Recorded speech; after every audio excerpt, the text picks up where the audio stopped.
जिसको आज हम ये समझ रहे हैं कि भाई इसको हमने अगर पढ़ लिया या इसको बहुत अच्छे जो है ना जुज़दान में लपेट के रख लिया और कहीं ऊंचे ताक पे रखकर इसके नीचे से हम गुजरते रहे और इसे चूम लिया तो हमने इसका हक अदा कर दिया। नहीं, कुरान मजीद ये बताता है कि इसे इमाम बनाना पड़ेगा, इसको रहनुमा करना पड़ेगा, इसके हुकूक अदा करने पड़ेंगे। और यहाँ पे वो बताए गए क्या है, अल्लज़ीना आतैनाहुमुल किताब, यानी अब इमाम कौन है, किताब है। देखिए आप ज़हन में रखें कि जो हम कुरान मजीद खत्म करते हैं, जो दुआ करते हैं, क्या आता है, क्या दुआ है, अल्लाहुम्मा अनिस वख्शतना फी कुबूरिना, अल्लाहुम्मा अरहमना बिल कुरानिल अज़ीम वजअलहु लना इमामन व नूरन व हुदन।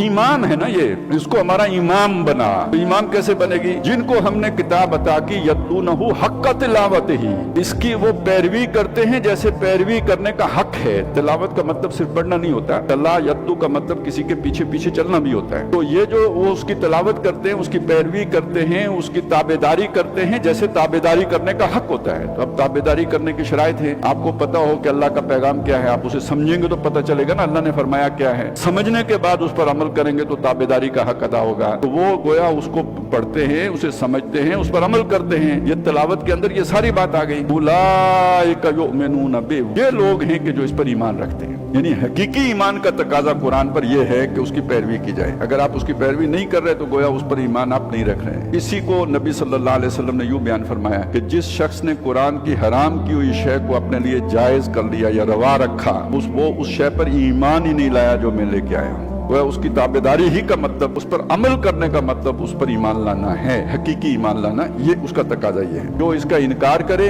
या मानने के बाद भी अमल न करे वो तो फिर एक ही जुमरे में आएगा। वो है कि जो खसारे में जाने वाले हैं, टोटे में जाने वाले हैं, नुकसान उठाने वाले हैं।